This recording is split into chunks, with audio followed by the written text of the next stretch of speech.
mbeidh fáistí agus Donach sin seo agus fé aniu chun an camera le fé. Búchail sin agus glacadh sé camera a bhámaí. Ná le cadaice. Fanga bheith mid léiminn scéal. Ach tá, grianghraf na simúla ann freisin. Tugadh í lom, léiminn scéal a chéile agus beag banmid soltas. An camera a colmán ó rathalaí. Gúm a dailteig.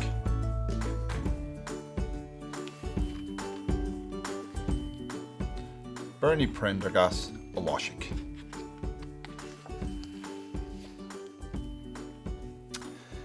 Ladín beg fisrach ba a Máirtín. Láháin nó nach raibh sé 7 bliana d'aois chonig sé camera bhámaí ar an mórd. Sa Máirtín leis féin. Sílim go dóigh mé cúpla grianghraf agus as go brách le. Bhí fear an gúil á cheappa go raibh rud éigean ceart leis na coscáin ar an loirí sin le tamil nús. Bhí sé ar intinege í a thuirteisteach sa choráiste ar nói, agus cosúil ná ar thug.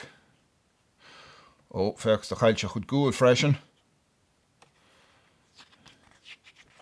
Agus feach do bhóg an loirí ar roiig, mar nach raibh na coscáin i gceart.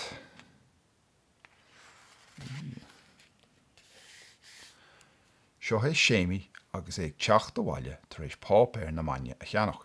Bhí an andúlaigh sémas de nuacht a gcónaí. Ach bear dá fannacht agus é a léamh sa bhaile.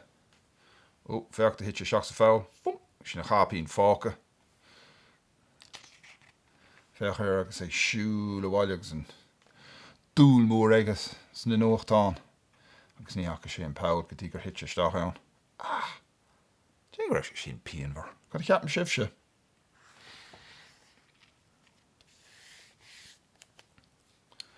Tá Seán O'Brien an nuachtánaí i gcónaí go mbíonn an mí á ar an té a shiúlann faoi Ceamara. Meastú céir a cheapan sé in éis. Ní raibh sé sásta siúil faoi ach do chuir sé a chosaisteach sa féin dearg féchas san is tá cos céimhne dearg éige.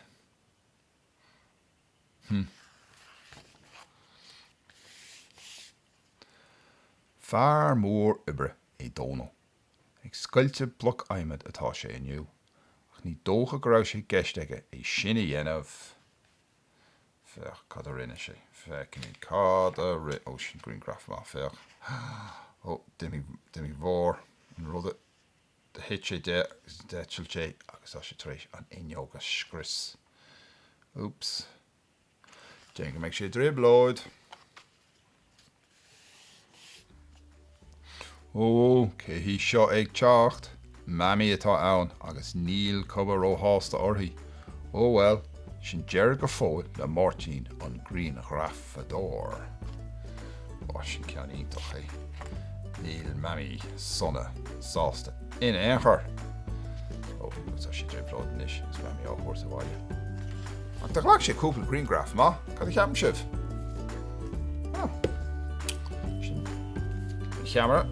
Súlang gur haithann sé libh, agus tá súlang búla le bhríis go luath le leabhar eile, dí sin slán tamil.